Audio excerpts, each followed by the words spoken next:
Seguridad del Instituto Gino Germani de la Universidad de Buenos Aires publicó un informe sobre las percepciones de la actuación de las fuerzas de seguridad sobre la violencia institucional, con algunos resultados que queríamos compartir y por eso estamos en comunicación con Nicolás D'Alorso.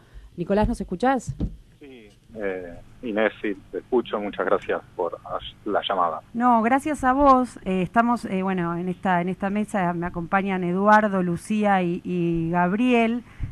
Nosotros en alguna oportunidad estuvimos conversando y cuando salió públicamente en los medios esta encuesta y tras los últimos hechos que recién comentábamos, nos parecía importante, primero una posición tuya respecto de lo que mencionamos hace un rato de San Miguel y otra serie de hechos, y después en particular preguntarte por el informe que ustedes sacaron a principio de mes. Bueno, la verdad que estamos todos consternados por la masacre de San Miguel del Monte, en la que terminan de manera abrupta y violenta la vida de 4 adolescentes, por, digamos, resultado de la violencia institucional. Estamos consternados por el dolor, pero no sorprendidos, porque lamentablemente la violencia institucional es reiterada, es sistemática, y bueno, también parte de los resultados de la encuesta que publicamos antes de estos sucesos ya nos mostraban esta situación, y cosas que también vienen denunciando prestigiosos organismos de derechos humanos y distintos grupos de investigación vinculados a la defensa de los derechos humanos, de estos patrones sistemáticos de violencia institucional por parte de las fuerzas policiales. Sí, perdón. No, Nicolás, quería justamente, porque ahí lo comentaba Inés, que ustedes, el trabajo que ustedes hicieron da un contexto muy claro de que no, estas situaciones no son anomalías, ¿no?, sino más bien una constante. ¿Por qué no nos contás un poco cómo fue, la fecha en que se realizó, los casos que tomaron y algunos resultados destacados que sirvan para ilustrar este debate? Bueno, nosotros es una encuesta sobre percepciones sociales sobre las fuerzas de seguridad. Es una encuesta que fue relevada a fin del año pasado, en diciembre del año pasado, 2018, y que los primeros resultados que nosotros damos a publicidad los hicimos a principio de mes con motivo del aniversario de otro hecho violento que se conmemora el Día contra la Violencia Institucional, o sea, el 8 de mayo, y ahí, digamos, los resultados de este informe, de esta encuesta, muestran claramente que lo que sucedió luego, digamos, en la masacre de San Miguel del Monte no es una excepción, porque encontramos que un 22% de la población que nosotros relevamos sufrió algún tipo de violencia por parte de las fuerzas de seguridad en el último año, que es un porcentaje muy alto, pero que además se hace mucho más alto cuando, nos concentramos únicamente en los menores de 30 años. O sea, de menores de 30 años, un 41% había sufrido o experimentado algún tipo de violencia en el último año por parte de fuerzas de seguridad. Estamos hablando que el relevamiento que hicimos nosotros es aproximadamente 500 casos en Capital y Gran Buenos Aires. Es decir, que casi la mitad, o poco menos que la mitad, de los jóvenes de menos de 30 años han tenido esa percepción por parte de las fuerzas de seguridad de ejecución de violencia institucional de distintos grados, por supuesto, claro, suponemos. Sí. Los menores de 30 años, podemos decir así, los menores de 30 años de Capital y Gran Buenos Aires, en el último año, 4 de cada 10 sufrieron algún tipo de violencia institucional por parte de las fuerzas de seguridad, en un año. Es una cifra apabullante, ¿no? Es una cifra apabullante y, por supuesto, cabe aclarar que, por supuesto, son distintos tipos de violencia, en general de un nivel de violencia menor que lo experimentado, por supuesto, en San Miguel del Monte, digamos, que va desde un lenguaje inapropiado, insultos, extorsión, intimidación, hostigamiento, golpes, hurto, ¿no?, increyendo, ¿no? Pero, o sea, distintos tipos de violencia institucionales sufridos por los jóvenes, y que esto hace que que estos casos, digamos, tan resonantes como el de San Miguel del Monte, el de Martín Coronado en 3 de febrero, digamos, no sean casos excepcionales o aislados, sino que son parte de una cadena de violencias sistemáticas y naturalizadas. Nicolás, en esta cadena que vos mencionás, digamos, hay una, por supuesto, hay mensajes explícitos y tal vez no tan implícitos de parte de autoridades políticas. Uno podría recordar el recibimiento por parte del presidente Mauricio Macri y de la ministra de Seguridad Patricia Bullrich a Chocobar, a este oficial de la policía local, mientras creo que estaba siendo procesado o imputado por homicidio agravado. Al mismo tiempo, algunas herramientas concretas, como puede ser el reglamento para uso de armas de fuego, y pensábamos, o por lo menos preguntarte esto, hay una suerte de discurso de querer reconstruir o reformular, por así decirlo, la relación de las fuerzas de seguridad con la ciudadanía. En cierta medida, este tipo de acciones se da de bruces, digamos, frente al mensaje de no tener una posición de confrontación, de enfrentamiento con las propias fuerzas de seguridad, porque uno dice, bueno, la institución que está para cuidarte es la que no te está cuidando, y las autoridades políticas están dando un mensaje concreto sobre eso. ¿Vos cómo ves de este último tiempo justamente las decisiones políticas en materia de seguridad sobre este tema? Yo diría dos cuestiones. En primer lugar, digamos, la violencia institucional por parte de las fuerzas policiales es una deuda pendiente de la democracia. Desde la vuelta de la democracia, el proceso de democratización de las fuerzas de seguridad y de la erradicación de la violencia institucional es una deuda pendiente que tiene la democracia argentina. Dicho esto, hay que decir que hoy vivimos una situación mucho más grave, y yo creo que es de una emergencia de violencia institucional, y que no es casual, sino que es producto de la política adrede que lleva adelante el gobierno de Cambiemos en sus distintos niveles. Porque digamos, no es lo mismo la violencia institucional que siempre ejerció las distintas policías desde la vuelta de la democracia, cuando son avaladas y cuando son felicitadas desde los más altos de las estructuras gubernamentales, como suceden en estos últimos 3 años. Entonces, la situación de hoy es mucho más gravosa por esta situación, porque está habilitado el uso sistemático de la fuerza, digamos, y premiado. En el caso de Chocobar, que llevó a llamar esta la doctrina Chocobar, pero que también podríamos decir que es la doctrina Bullrich y Macri, como también deberíamos decir que es la doctrina de Ritondo y Vidal cuando vemos esta situación. Nicolás. Sí.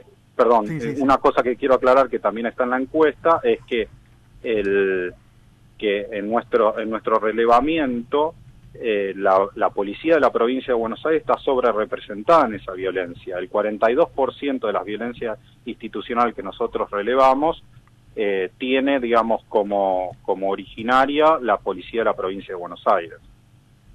Nicolás Eduardo Villalba te habla.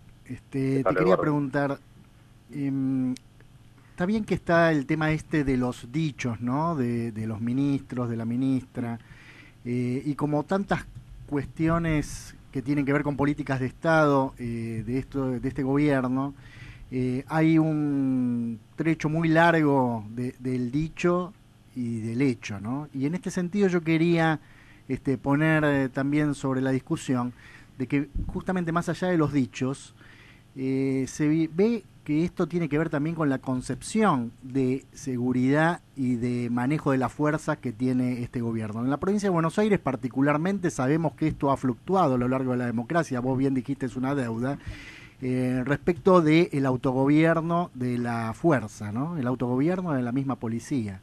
Y ha ido yendo y viniendo, incluso en nuestros gobiernos también, es una deuda pendiente, pero esto se da de bruces con los dichos, por ejemplo, del ministro Ritondo, que permanentemente dice vamos, o de la gobernadora Vidal, la gran ausente también en los medios, por lo menos, respecto de este hecho, que permanentemente dicen estamos peleando contra las mafias.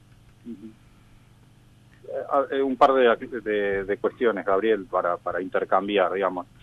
Por supuesto, de las palabras y los hechos hay un trecho, pero la palabra oficial no es menor en estas cuestiones. Sí. Nosotros sabemos de la importancia que tienen las voces de las autoridades políticas cuando señalan, condenan o avalan la violencia contra los derechos humanos. Nosotros tenemos historia en nuestro país al respecto, cuando las autoridades políticas han callado, cuando se han enfrentado o cuando han avalado. Entonces, eso es importante porque no es una palabra menor, la palabra oficial. Eso en primer lugar.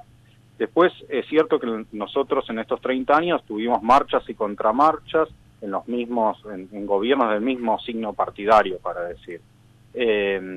Pero sí, yo creo que hay una responsabilidad indelegable en este caso, como en otros, de la gobernadora y de su ministro de Seguridad, y que y yo creo que hay que discutir un poco qué se entiende por mafia, digamos, porque es una palabra, digamos, así como que la usa mágicamente el gobierno de Cambiemos para hacer una política bastante superficial, porque podría englobar cualquier cosa y lo ha hecho en distintos momentos.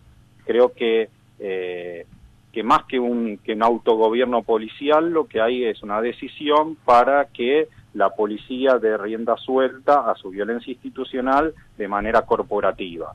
Y los ejemplos, tanto el caso digamos de 3 de febrero como de San Miguel del Monte, muestran una cantidad de cadenas de complicidad policial y en algunos casos con autoridades políticas, como fue el ministro, digamos, Valenzuela, en el caso de 3 de febrero, como es el caso de también el secretario de Seguridad en San Miguel del Monte, que está detenido. Sí, Nicolás, ahora sí, Gabriel, el que te hablaba recién era Eduardo Villalba, el que te hizo perdón. Igual somos uno para todos y todos para todos. No, perdón. No, una reflexión, en realidad, no es algo sobre la encuesta propiamente, pero cuando uno evalúa los niveles de violencia institucional que van desde la percepción, bueno, en los distintos matices que vos ya has explicado, que hay sobre la juventud y que 4 de cada 10 jóvenes han sentido entre la ciudad de Buenos Aires y el conurbano, eso, me entra una disquisición sobre el famoso tema de las armas menos letales, ¿no? Porque hay como un mito que instala el gobierno en la discusión sobre esto y algunos comunicadores también, de que en realidad las armas menos letales van a bajar el nivel de uso o de capacidad de provocar daño que las fuerzas policiales puedan tener en situaciones de contacto con distintas cosas que nunca son claramente definidas. Mi reflexión es que es al revés, que lo más probable es que la impunidad que dé la percepción que si ya hay una impunidad sobre el uso de armas letales, el uso de armas no letales en realidad haga que el policía sea inducido o se sienta habilitado, pero posiblemente sea inducido a que su uso tenga una franja mayor que el que hoy, donde las normas son más difusas, no existe. ¿Qué quiero decir con esto? Que la idea de que las tasers son para usar en casos extremos o que las picanas estas que utilizan, estos bastones, son para casos extremos, en caso de masificarse su utilización, lo más posible es que se usen en cualquier situación de simple sospecha. Si hay disparos en simple sospecha, imaginemos lo que sería en estas policías, no en otro contexto, en estas policías ese uso. Es una reflexión para conversar nomás, ¿no?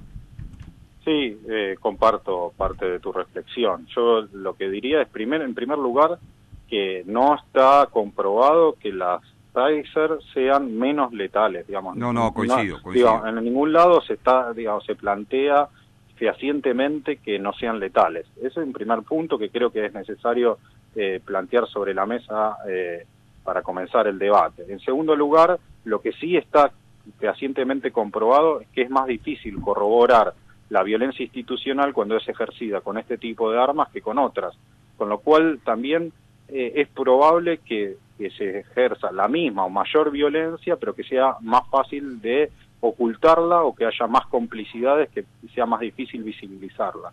Con lo cual, digo, es un problema muy complejo. Yo creo que como digo, el tema de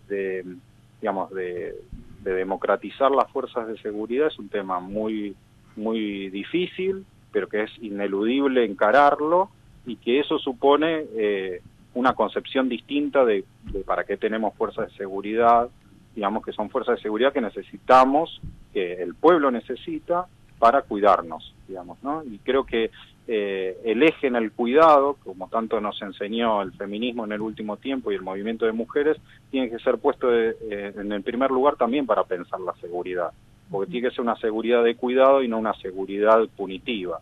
Y esto también en la encuesta lo hemos visto, porque también muchas veces los medios de comunicación, incluso muchos de estos dirigentes, digamos, que hacen demagogia punitiva, nos hacen creer que hay un clima punitivo muy extendido y muy homogéneo. Y nosotros encontramos en la encuesta que no es tan así, digamos, donde hay porcentajes como muy altos que rechazan el uso de, digamos, que las fuerzas de seguridad repriman, por ejemplo, la protesta social. Nosotros tenemos en esta encuesta que un 56% desaprueba la represión de la protesta social por parte de las fuerzas de seguridad, entre un totalmente en desacuerdo y un algo desacuerdo, por ejemplo. Y que un 67%, digamos, también rechaza el uso de la fuerza y de la represión a, por ejemplo, vendedores ambulantes, entre los que están totalmente en desacuerdo, un 44%, y algo en desacuerdo, un 14%. Con lo cual, digamos, creo que también hay elementos para poder discutir los climas punitivos que a veces también nosotros, a veces asustados frente a ese clima punitivo, concedemos frente a medidas más reaccionarias. Muy interesante, Nicolás, este último punto. Nosotros cumplimos un mes de programa y casi en todos los programas tenemos alguna columna, algún tema fuertemente vinculado a la seguridad. Así que lo que estás planteando es por demás interesante, la discusión sobre la democratización de las fuerzas y todo lo que esto lleva relacionado. Y por ahí también traer esta discusión, obviamente, los escenarios electorales a veces no son los mejores para dar estas discusiones, porque bueno, apremian otras cosas, pero es por demás interesante que justamente con información, con estadísticas, yendo a recuperar estas percepciones a través de esta encuesta que ustedes hicieron, nos permite un poco revertir aquello que aparece como plasmado en el sentido común generalizado y no es tan así. Nicolás, muchísimas gracias por tu tiempo y seguramente te vamos a estar volviendo a contactar. Bueno, muchísimas gracias, Inés, saludos a toda la mesa, Gabriel, y bueno, gracias por la oportunidad de poder difundir también lo que hacemos desde la Universidad Pública. A vos, muchísimas gracias. Bueno, era Nicolás Dalorzo, investigador del Observatorio de Seguridad.